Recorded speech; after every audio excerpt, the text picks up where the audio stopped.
This procedure may also work for some Craftsman table saws, but I don't know their model numbers. If you wouldn't mind chiming in below as to what model numbers you'll have some success with replacing these same shims. Ryobi made this table saw under the Craftsman brand. First off, we should start out with removing the miter attachment.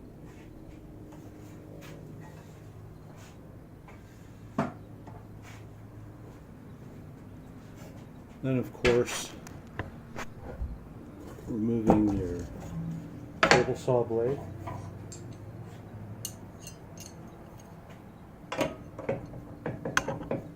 Of course, this is reverse threaded, so you pull towards yourself to remove the arbor nut.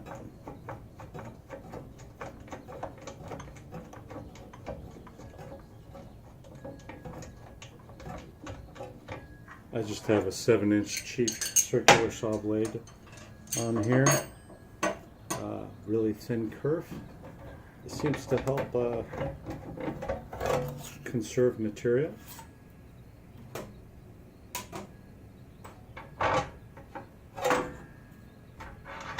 And remove all of these pieces because you wouldn't want to lose them.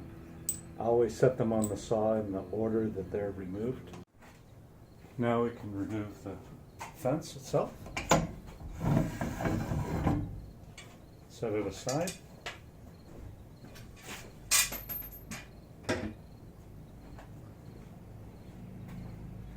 And then we remove the rails.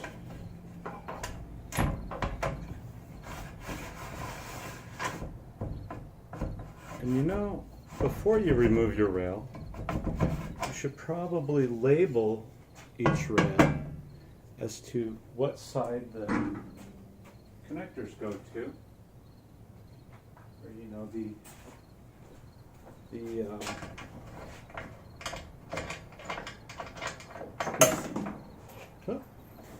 these little inserts, they slide in here, and it's kind of hard to remember where they go when you start putting the saw back together. So I am going to place a arrow up, and I guess this will indicate where I put it in. And I'll do an arrow up on the opposite rail also to help orient myself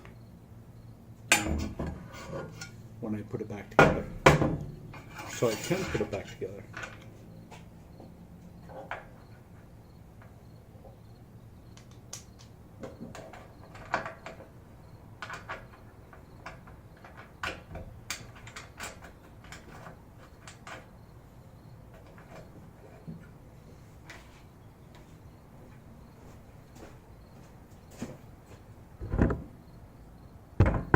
Remove the rear rail. And I've appropriately labeled it. And set these aside also.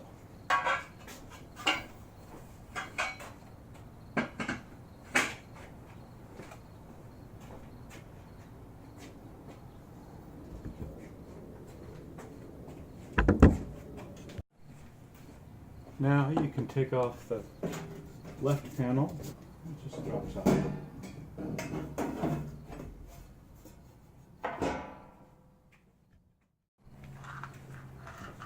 It's helpful to keep all of the screws together with the part that you take off. I'll turn this around.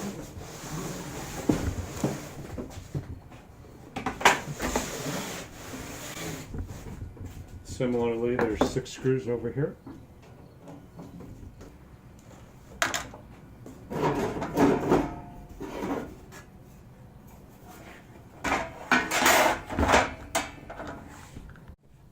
And now we carefully flip this saw over, probably grabbing from the motor so you don't bend the panels at all.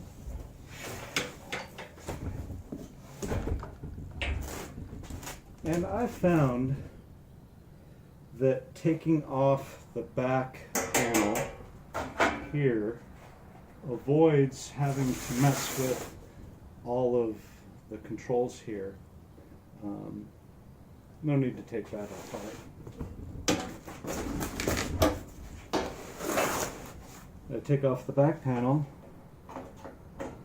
by removing, let's see, I only have 2 screws here, but normally you would have a 3rd screw.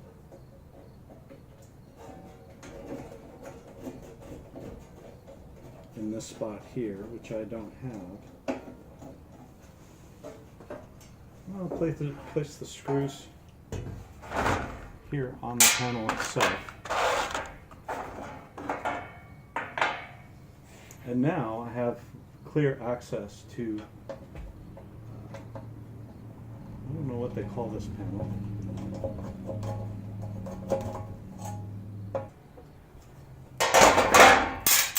I'll put them right there together. So now you can see exactly where the shims go right here. And then there's a pair of the flat shims that go on the back side of the motor. So I found that if you place it in the middle, you can get it there. It hasn't been bound. It's easiest to remove these 4 screws. So the 2 screws here are 3/4 of an inch long, and these 4 screws here are each 1 inch long. So taking these off first, these might be a little bit harder for you to get off.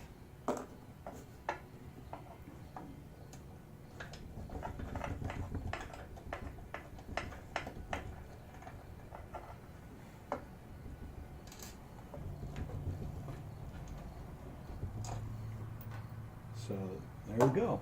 Now, so probably the best way to remove it is to take a wood mallet and kind of hold the motor firmly and then just tap this until you get it to release.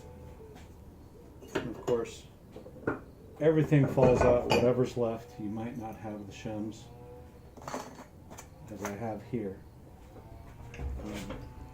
But then everything kind of just comes apart. So the 2 shims that are flat with holes with the little dog ears bent, and the 90-degree angle shims with the ears at the top that help hold it in there. So in my case, it's pretty clean. I mean, there's some fine dust here that probably needs to be taken care of. So I'll take care of that. Wipe it down. So I have some tips for being able to put this back together, and we'll go over that. Something I have found that you can do is to help clean this up, and to maybe, if there's been some marring, like I have a couple scratches here that I should have taken care of before. This is very, very hard aluminum that's been placed in here. But if you just try to knock off some of it and actually get rid of all of the buildup that you might find on both the front side and the back side, it actually helps the table saw lift mechanism work better. So make sure you get this nice and clean and smooth. I would not take sandpaper to it. At most I would use green Scotch-Brite.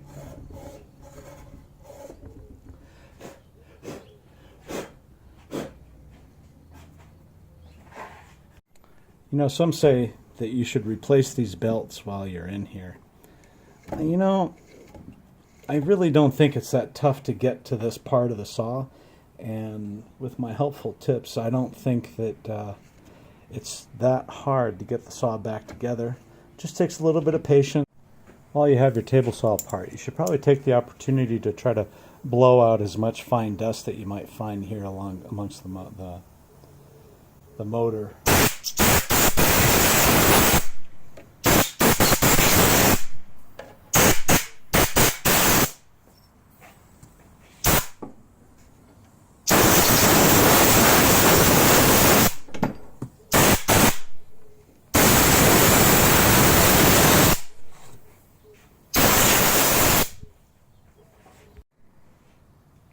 I found that the easiest way to get these flat shims, as I call them, to stay in place so that they don't fall is to use a little bit of those this painter's masking tape, and to place it just on the very top part of the bent piece, and just affix it like this, and take note that the hole, the short side, should be closest to the where the belts are, not the wide side. The wide side should be on the outside, with the dog ears going over that little lip.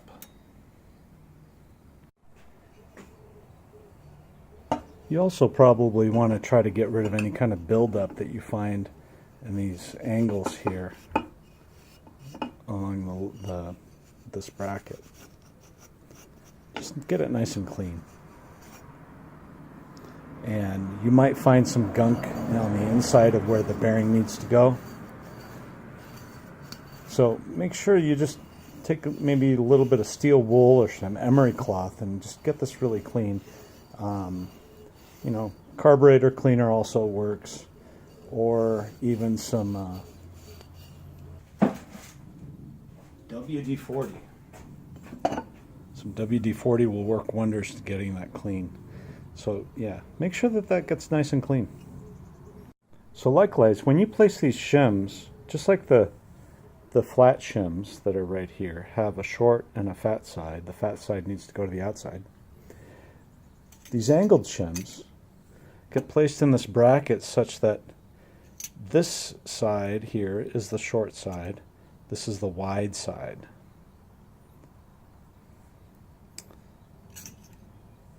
And this becomes quite tricky to get to place in here. As you can see, any kind of little movement, the little brackets will fall off. So you want to use the painter's tape trick to get these to stay also.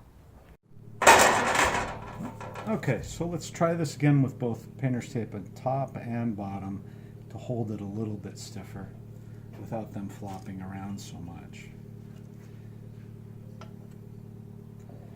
There's really very little clearance to be had when you get this in here, so I think that we will be more successful if we place the far side in first,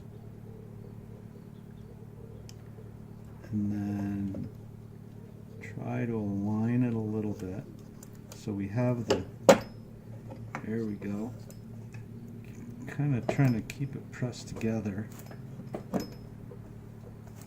The bearing is started, so now I think I can put in some of the long screws.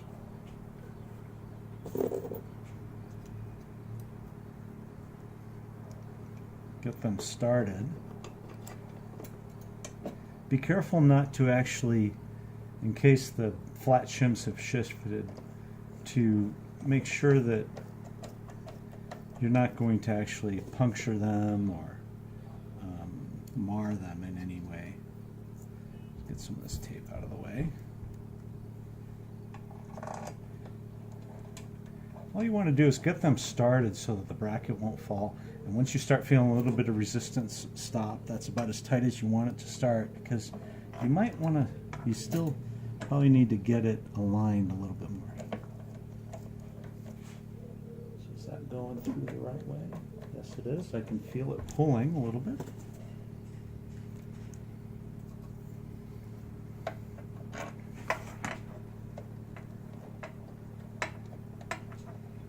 Now, this one is probably the furthest out. So I'm going to just, and these bottom two screws, if you just take a half a turn or so each time, you'll start pulling that bearing together. Just a little bit at a time. 1, 2, 1, 2, maybe a full turn. Once you start getting closer, it's aligned a little bit better. can see that there's just a little bit of play. And then I wouldn't tighten it down all the way quite yet, because we still need to get that black bracket, which can be a doozy to get in there, to get the screws in there, because this just does not like to align.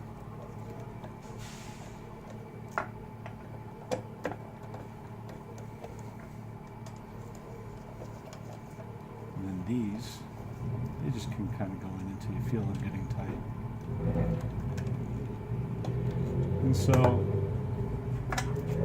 now's probably a good time to remove the tape from everywhere. See, it just comes right off. If you leave like a little flat place that you can grab it from, a place where you bent the tape over so that you can grab it easily, that helps a lot.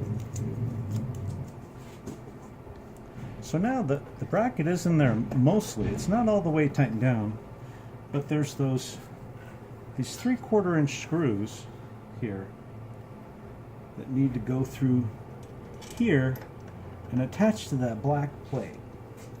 And it's really actually quite hard to see. And you probably notice that you can't even really get that in there. Did it go in? Oh, look at that. I think I did. I got it in there just fine. So leave it loose.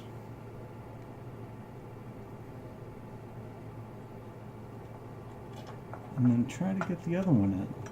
Oh, look at that. It's working just fine.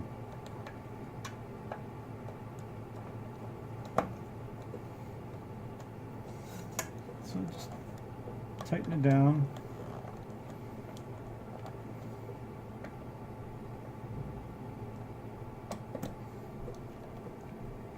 Be careful not to strip the heads.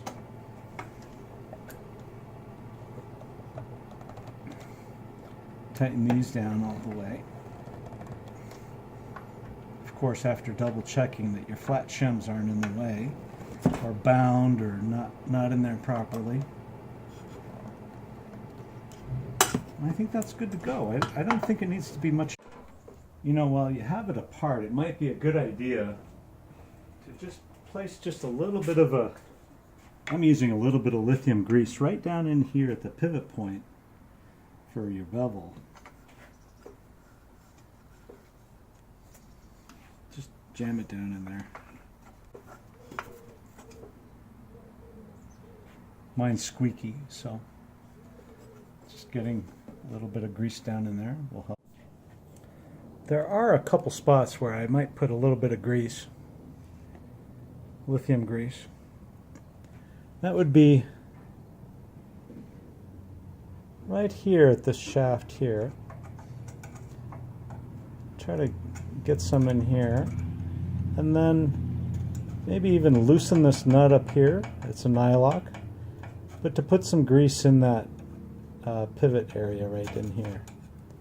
And then the other grease, just a little bit to help lubricate the dry rails here on the inside, on the rail here on the inside, just a little bit, and then on the back side.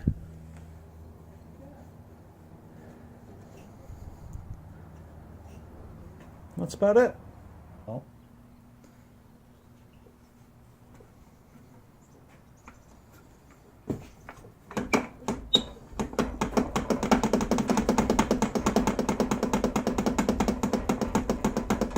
There we go. It's worked in a little bit. Now just have cover, reverse what we've done. Put the cover back on.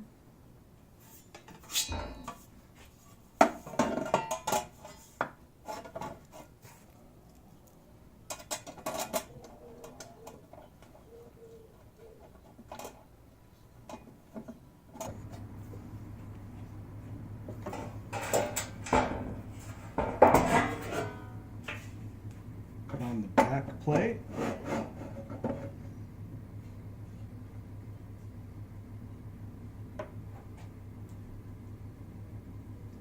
line up those holes.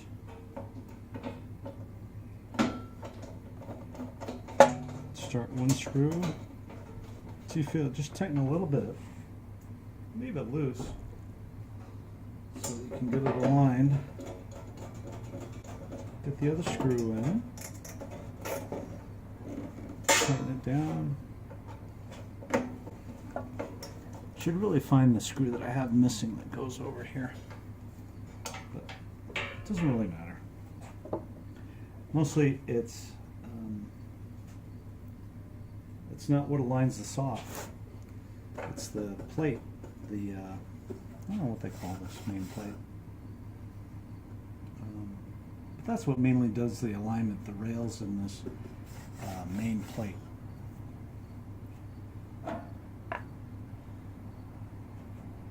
Now we can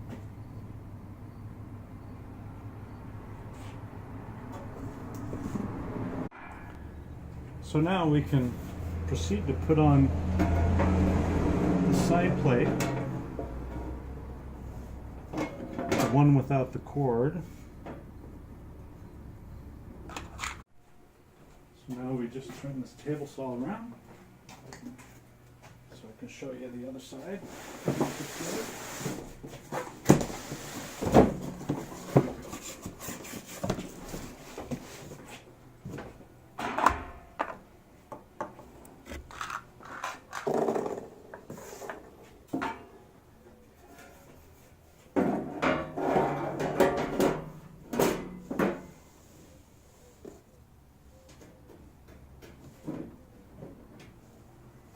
You can turn the table saw back over.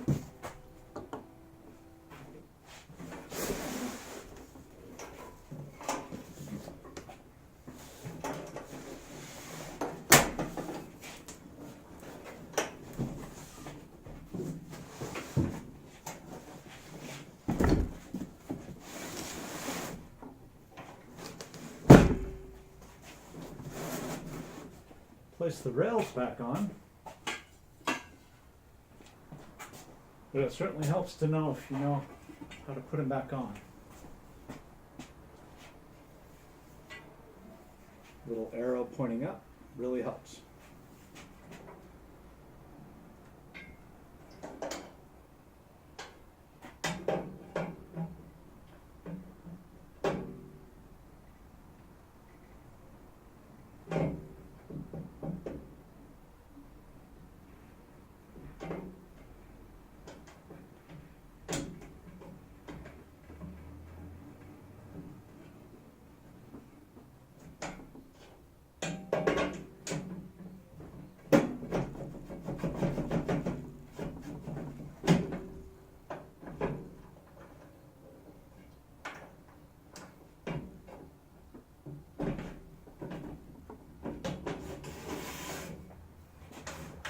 We'll just kind of get it close to where you think it should go.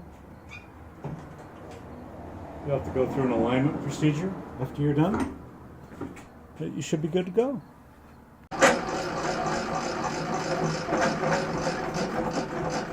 You know, I have found that if you place just a little bit of lithium grease in there to help lubricate it, because you don't want it to be completely dry. I think that's more than enough. Just a dab. What is it? Dab will do you. Really helps it raise and lower. I think it's a little bit tight.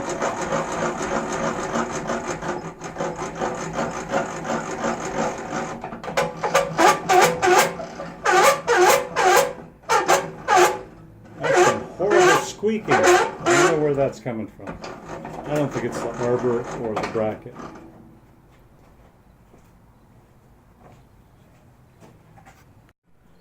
So when placing the rail back on, I've noticed is that at its loosest, so this is to the left, and you tighten this down all the way. I mean, you can feel that's really tight, and you wouldn't be able to tighten that at this point. So that's just way too tight.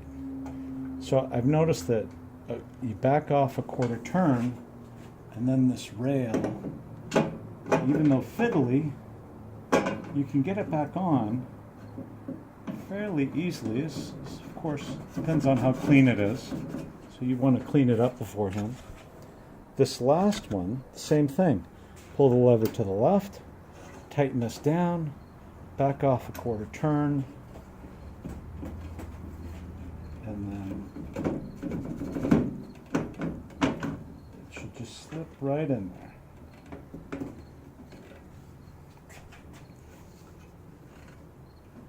Maybe I need to go a little bit further.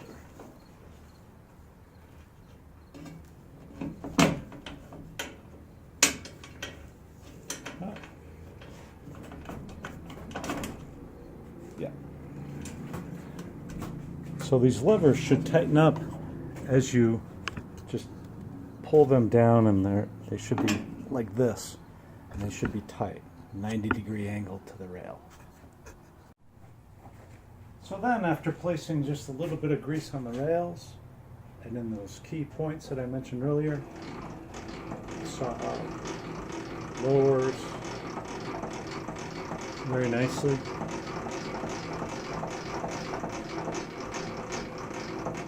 And most importantly, raises very, very easily.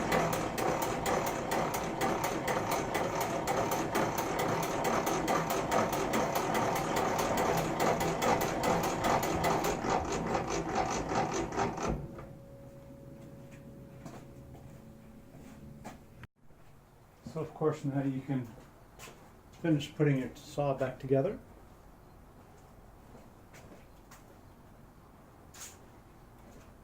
The arbor pieces that you took off in order and placed on the saw so that you knew how to put them back together. So you know how to put them back together.